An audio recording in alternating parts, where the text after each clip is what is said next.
स्वास्थ्य सेवाओं की बड़ी सौगात मिलने जा रही है। जीजीएस अस्पताल में नया भवन बना है, जिसका सीएम सम्राट चौधरी आज उद्घाटन करेंगे। 38 करोड़ की लागत से ये 100 बेड का अस्पताल बना है। डायलिसिस सर्जरी जैसी आधुनिक सुविधा होगी। भद्रघाट पर रिवर फ्रंट का भी उद्घाटन सीएम सम्राट चौधरी करने वाले हैं। तो पटना से बड़ी खबर, जहां स्वास्थ्य सेवाओं की एक बड़ी सौगात मिलने जा रही है। तस्वीरें आपको दिखा रहे हैं, दो तस्वीरें हैं। एक पहली जो तस्वीर है वो जीजीएस अस्पताल की तस्वीर है, और जो दूसरी आपको तस्वीर दिखा रहे हैं वो भद्रघाट पर रिवर फ्रंट की तस्वीर है, जिसका उद्घाटन आज सीएम सम्राट चौधरी करने वाले हैं। बता दें कि 100 बेड की सुविधा होगी। 38 करोड़ की लागत आई है, जिसका उद्घाटन आज होना है। इस अस्पताल की बात करें तो डायलिसिस सर्जरी जैसी आधुनिक सुविधा भी उपलब्ध होगी।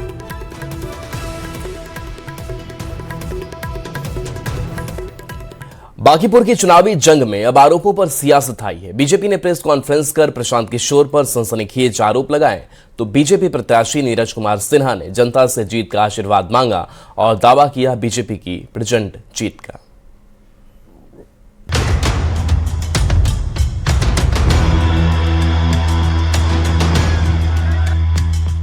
बांकीपुर उपचुनाव की जंग अब निर्णायक मोड़ पर पहुंच गई है। बीजेपी प्रत्याशी नीरज कुमार सिन्हा जमीन पर उतरकर जनता का आशीर्वाद मांग रहे हैं। डोर टू डोर जनसंपर्क अभियान चला रहे हैं। बीजेपी ने बांकीपुर की जंग जीतने के लिए पूरी ताकत झोंक दी है। नीरज सिन्हा ने दावा किया है कि नितिन नवीन ने बांकीपुर में जो काम किया है वो अभूतपूर्व है। जनता का भरोसा बीजेपी पर है। उन्होंने जो दायित्व मुझे दिया है, मैं उनके किए गए सभी कामों को, और जो शुभारंभ उन्होंने जो काम और किया भी है, मैं उसको पूरी तरह से पूर्ण करूंगा। और जनता का जिस प्रकार से विश्वास माननीय राष्ट्रीय अध्यक्ष नितिन नवीन जी पर है, हमेशा रहेगा। मैं वो पूर्ण काम करूंगा और उनका जो भी कार्य बचा हुआ है उसको और विकास की राह पर लाऊंगा। बांकीपुर की जनता, उनका विश्वास हमेशा दिल में सभी के घर घर में है। एक तरफ बीजेपी जनसंपर्क अभियान में लगी है, तो दूसरी तरफ प्रशांत किशोर के खिलाफ बीजेपी ने मोर्चा खोल दिया। बीजेपी ने एक प्रेस कॉन्फ्रेंस कर प्रशांत किशोर पर संगीन आरोप लगाए। बीजेपी ने कहा, प्रशांत किशोर पैसे के दम पर सोशल मीडिया के जरिए चुनाव लड़ रहे हैं। पीके ने पानी की तरह करोड़ों रुपए बहा दिए। सोशल मीडिया पर सीमा से ज्यादा खर्च किया जा रहा है। फर्जी कंपनी के जरिए सोशल मीडिया पर खेल खेला जा रहा है। बीजेपी ने प्रशांत किशोर को धोखेबाज बताया। जनता के बीच भ्रम फैलाने का आरोप भी लगाया। बीजेपी ने इसकी शिकायत निर्वाचन आयोग से भी की है। ये पूरा चुनाव उनका फर्जी अकाउंट और फर्जी बॉट अकाउंट खरीद कर ही हो रहा है। इसमें यह भी ध्यान देने की बात है कि कई अकाउंट तो देश के बाहर हैं, जैसे मैथ्यू हजर्ड की जो लोकेशन है उनके अकाउंट की सीधे लंदन में दर्ज है।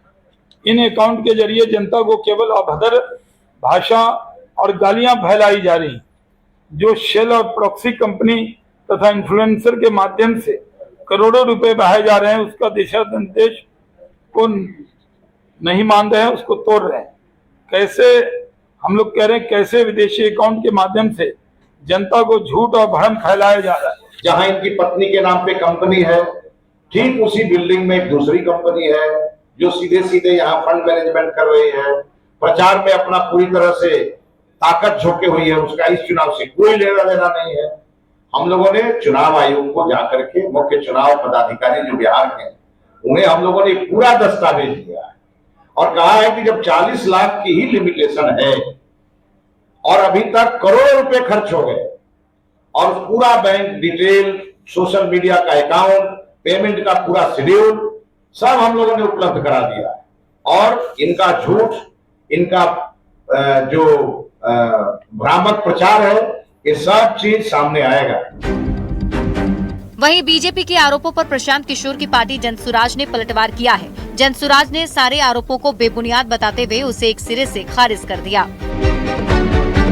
इस प्रकार के मनगढ़ंत आरोप कि जनसुराज जो है वो सोशल मीडिया इन्फ्लुएंसरों को और बाकी लोगों को, और कहां उनका कौन सा वेंचर है, उसका क्या कनेक्शन है।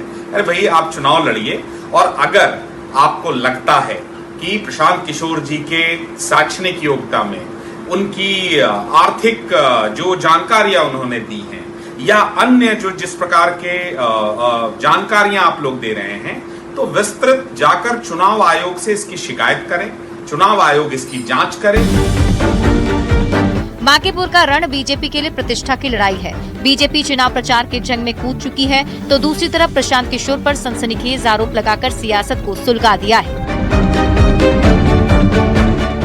बांकीपुर के चुनावी रण में आरोप प्रत्यारोप का दौर जारी है। अब देखना होगा कि सियासी वार पलटवार के बीच बांकीपुर का धुरंधर कौन बनता है। न्यूज 18 के लिए पटना से आनंद अमृतराज के साथ शैलेंद्र कुमार की रिपोर्ट। ज्ञान बांटने का दावा करने वाले, अपने बयानों से सनसनी फैलाने वाले फैजल खान और खान सर क्या अब विवादों की नई पिच पर खेल रहे हैं? जीजा वाले बयान से भड़का विवाद अब सिर्फ शब्दों की जंग नहीं रहा, बल्कि खान सर के पूरे साम्राज्य की बुनियाद पर सवाल खड़े हो रहे हैं। ये हमारी खास रिपोर्ट देखिए।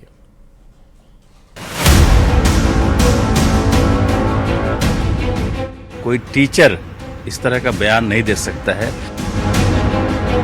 अपने नाम से क्यों नफरत? लाखों छात्रों के खान सर, सोशल मीडिया के स्टार शिक्षक, लेकिन इस बार उन्हीं की जुबान ने उन्हें विवादों के घेरे में लाकर खड़ा कर दिया। ऐसे शब्द जो मर्यादा की सारी सीमाएं लांघ दें, तोड़ दें। दरअसल एक पॉडकास्ट में खान सर ने खुद को फैजल खान बुलाए जाने पर एक तीखा तंज कसा। पॉडकास्टर, क्या बुलाऊं मैं आपको, खान सर या फैजल खान? फैजल खान, बच्चों के लिए हम हमेशा खान सर रहेंगे। हमारे ससुराल वाले हमें फैजल खान कहते हैं। जो हमें ससुराल पक्ष का समझता है, जो जीजा मानता है, वो फैजल खान कहते हैं। इस एक शब्द ने बिहार की राजनीति में ऐसा भूचाल ला दिया कि अब खान सर के असली नाम से लेकर उनकी संपत्ति तक सब कुछ निशाने पर है। इस तरह का जो बयान दे रहे हैं, मुझे लगता है कोई टीचर इस तरह का बयान नहीं दे सकता है। आप भी नाम ले रहे हैं, और कोई भी संभ्रांत व्यक्ति किसी का नाम लेके बात करेगा, जो लोग उसको नाम लेके बात करेगा, उसको बोल दिया कि हमारा साला है, तो सबसे पहले तो बचपन में उसका बाप नाम लेता होगा, तो बाप भी उसका साला हो गया, भाई भी उसका साला हो गया, उसके परिवार के लोग भी उसका साला हो गया, और जितने स्कूल में पढ़े होंगे वो सारा स्कूल का टीचर साला हो गया, जितने पदाधिकारी उसको नाम ले रहे हैं सब उसका साला हो गया। और सबसे बड़ी बात, सरकार में कुछ लोग अगर उसको बचा रहे हैं तो वो भी उसका साला हो गया। ये तो हम समझते हैं कि एक बहुत बड़ा धब्बा है हम लोगों के लिए कि इस तरह का आदमी यहाँ बच रहा है और अनाप शनाप बयान दे रहा है और लोगों को परेशान कर रहा है, गलत तरीके से उगाही कर रहा है, बिहार के छात्रों को बरगला रहा है। हम समझते हैं इसकी संपत्ति का जांच होना चाहिए। नीरज बबलू के इस तीखे प्रहार के बाद हमले और तेज हो गए, जब न्यूज 18 से खास बातचीत में रोशन आनंद ने खान सर के पूरे मॉडल को बेनकाब करते हुए सीधा हमला बोला।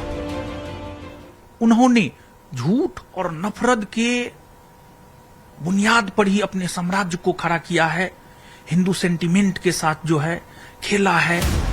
सवाल बड़ा भी है, गंभीर भी है कि क्या वाकई ज्ञान के नाम पर नफरत की दुकान चलाई जा रही है? क्या खान सर का नकाब अब उतर चुका है? अब मांग सिर्फ माफी की नहीं, बल्कि उस संपत्ति की जांच की है जो इस साम्राज्य की आड़ में खड़ी की गई है। न्यूज 18 के लिए पटना से रजनीश कुमार के साथ ब्यूरो रिपोर्ट। सम्राट सरकार ने सोशल मीडिया पर अभद्र भाषा और गाली गलौज करने वालों के खिलाफ बड़ा फैसला लिया है। कैबिनेट ने बिहार अपराध नियंत्रण अधिनियम यानी सीसीए में संशोधन को मंजूरी दी है। सरकार का कहना है कि इससे साइबर और डिजिटल अपराधों पर लगाम लगेगी। वहीं विपक्ष के कई नेताओं ने इस कदम का स्वागत तो किया है, लेकिन साथ ही यह भी कहा है कानून का इस्तेमाल किसी की वैध अभिव्यक्ति और लोकतांत्रिक आवाज को दबाने के लिए नहीं होना चाहिए।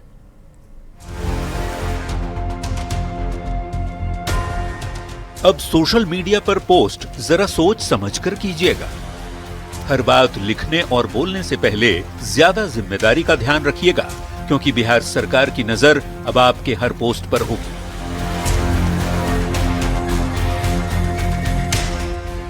सम्राट सरकार ने फैसला लिया है कि यदि कोई व्यक्ति सोशल मीडिया पर गाली गलौज, अभद्र भाषा और किसी के खिलाफ आपत्तिजनक टिप्पणी करता है तो उसके खिलाफ बिहार अपराध नियंत्रण अधिनियम यानी सीसीए के तहत कार्रवाई की जा सकेगी। सरकार ने इसे लेकर क्या फैसला लिया वो भी जान लीजिए।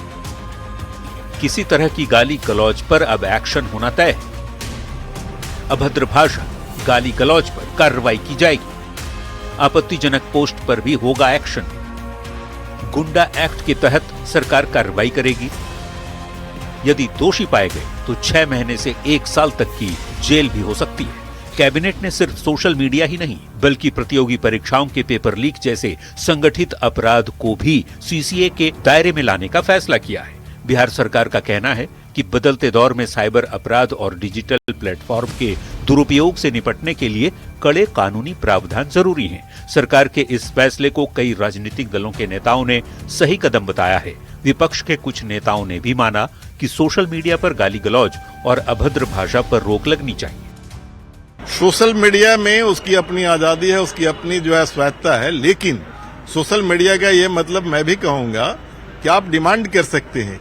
जो सरकार की नाकामियां हैं वो जरूर उठाना है, लेकिन उसके उठाने के साथ अगर कोई मां बहन लगा करके गाली देता है, ये आजादी नहीं होनी चाहिए।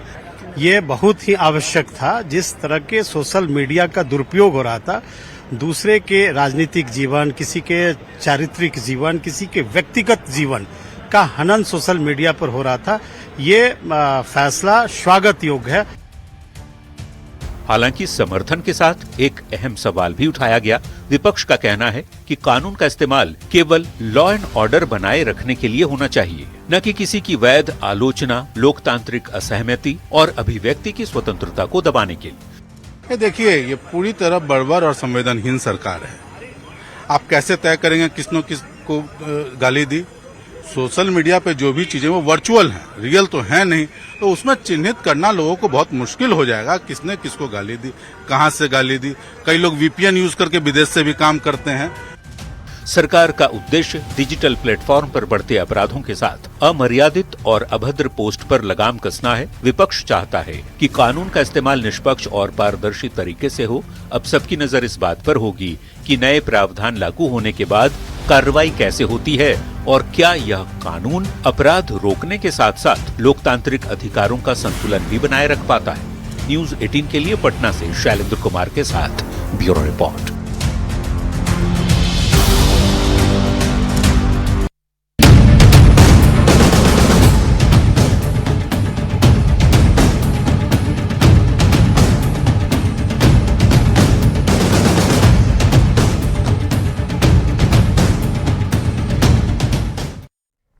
बिहार विधानमंडल के मानसून सत्र के दूसरे दिन सदन काफी सकारात्मक कार्रवाई के साथ संपन्न हुआ।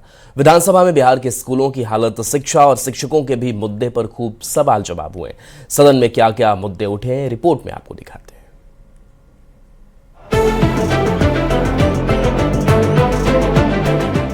बिहार विधानमंडल के मानसून सत्र के दूसरे दिन विधानसभा में आशंका के उलट काफी सकारात्मक कार्यवाही रही।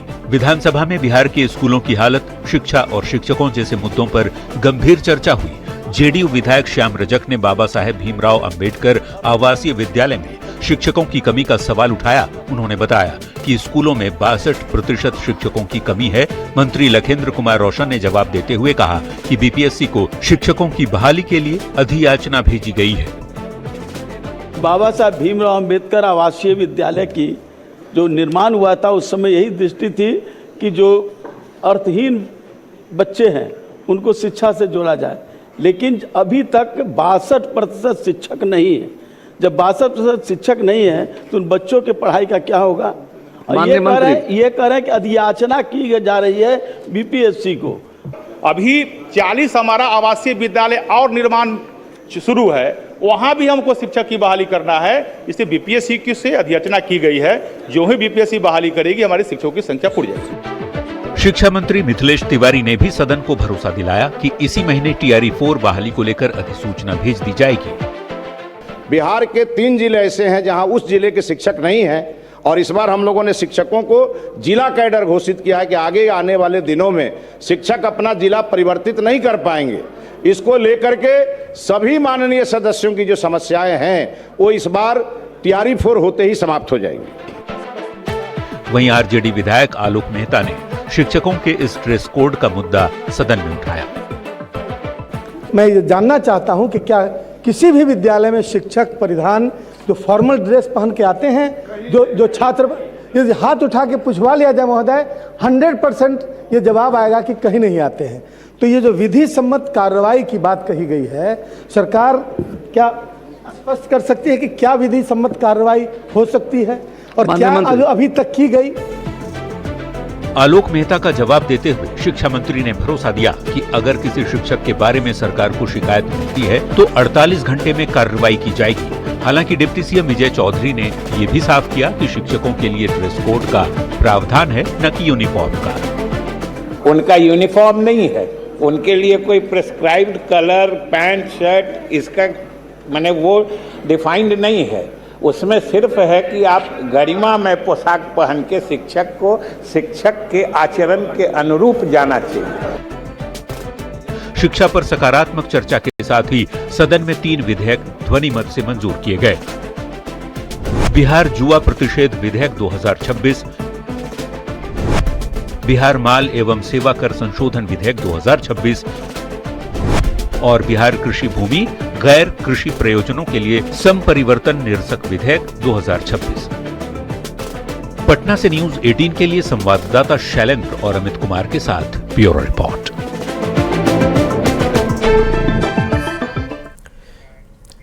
बिहार में बंद चीनी मिलों का भी मुद्दा जोर शोर से उठ रहा है। आरजेडी एमएलसी शशि यादव ने राज्य में बंद चीनी मिलों का मुद्दा उठाया और गन्ना मंत्री से पूछा कि कब तक सरकार बंद चीनी मिलों को शुरू करवाने पर काम कर रही है, जिसके जवाब में मुख्यमंत्री सम्राट चौधरी ने कहा कि कई जगहों पर बंद चीनी मिलों को लेकर काम चल रहा है और 3 चीनी मिल को जल्द शुरू कराया जाएगा।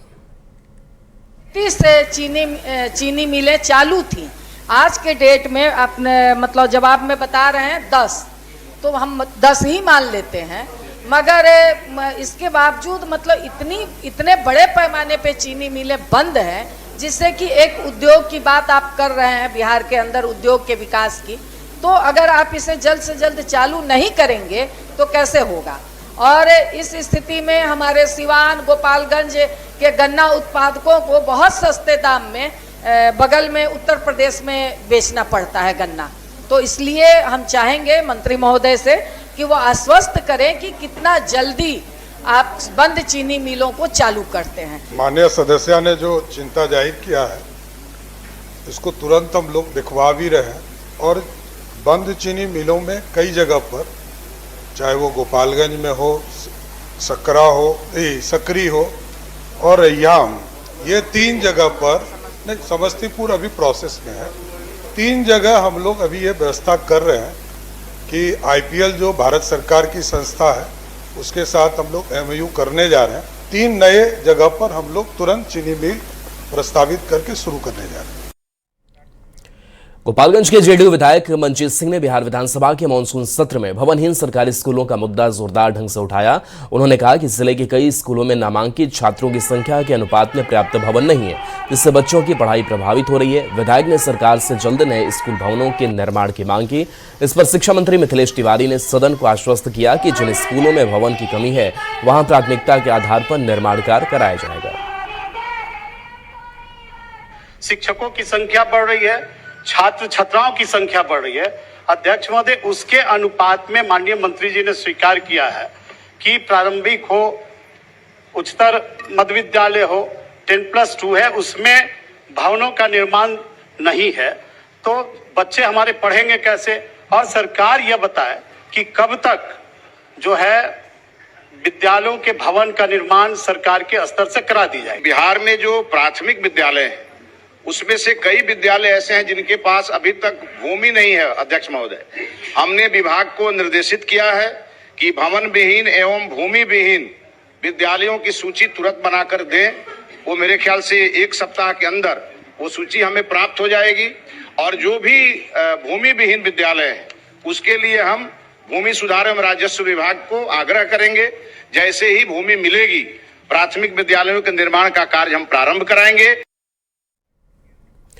बिहार सरकार ने फैसला लिया है कि ग्रामीण इलाकों में भी टैक्स लगाया जाएगा, लेकिन गरीबों पर इसका असर नहीं पड़ेगा। लेकिन गांव में टैक्स लगाए जाने के बहाने विपक्ष इस मुद्दे पर सत्ताधारी दल को घेरने की कोशिश कर रहा है। विरोधी दल ने आरोप लगाया कि सरकार गांव के गरीबों को शोषण कर रही है, लेकिन सत्ताधारी दल का कहना है कि टैक्स से गरीबों को कोई नुकसान नहीं होगा।